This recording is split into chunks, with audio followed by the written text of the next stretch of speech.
FIFA Nations লিগের ম্যাচে পোল্যান্ডকে 5-1 গোলে উড়িয়ে দিয়েছে পর্তুগাল। ম্যাচে জোড়া গোল ও অ্যাসিস্ট করে পর্তুগালের জয়ের নায়ক ক্রিস্টিয়ানো রোনাল্ডো।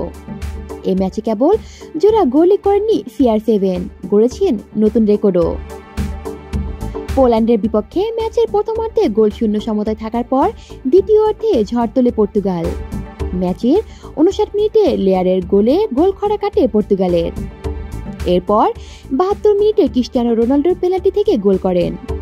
এরপর 87 মিনিটে জোড়া গোল আদায় করে নেন রোনাল্ডো। মাঝে নেটোকে দিয়ে গোল করান রোনাল্ডো।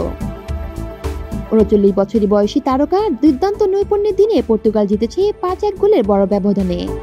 এমন দিনে আন্তর্জাতিক ফুটবলে সবচেয়ে বেশি 132টি ম্যাচ জয়ী ফুটবলার হয়েছেন রোনাল্ডো। পেছনে পড়ে গেছেন স্পেনের সার্জিও রামোস। এ নিয়ে আন্তর্জাতিক ফুটবলে রোনাল্ডোর গোল সংখ্যা দাঁড়িয়েছে 135-এ। সব প্রতিযোগিতা মিলিয়ে ক্যারিয়ারে 910-এ। দুটো তথ্যই সংগ্রহ শুরুর পর থেকে এ যাবৎকালে সর্বোচ্চ। ম্যাচ শেষে পর্তুগালের কোচ রাবতো মার্টিনেজ বলেন, আমরা যেভাবে খেলতে চেয়েছি সেদিক থেকে প্রথমার্ধে খুবই বাজে ছিল। আমরা মনোযোগ হারিয়ে হতাশ হয়ে পড়েছিলাম, তবে দ্বিতীয় অর্ধ ছিল আমাদের দেখা এখন পর্যন্ত সেরা। আমরা মানসিকতা বদলে নিয়ে খেলায় মনোযোগ বাড়িয়েছি, পারস্পরিক সহায়তা বাড়িয়েছি, পোল্যান্ডকে খেলতেই দেইনি। কলি শিকদার, বাংলা নিউজ নেটওয়ার্ক।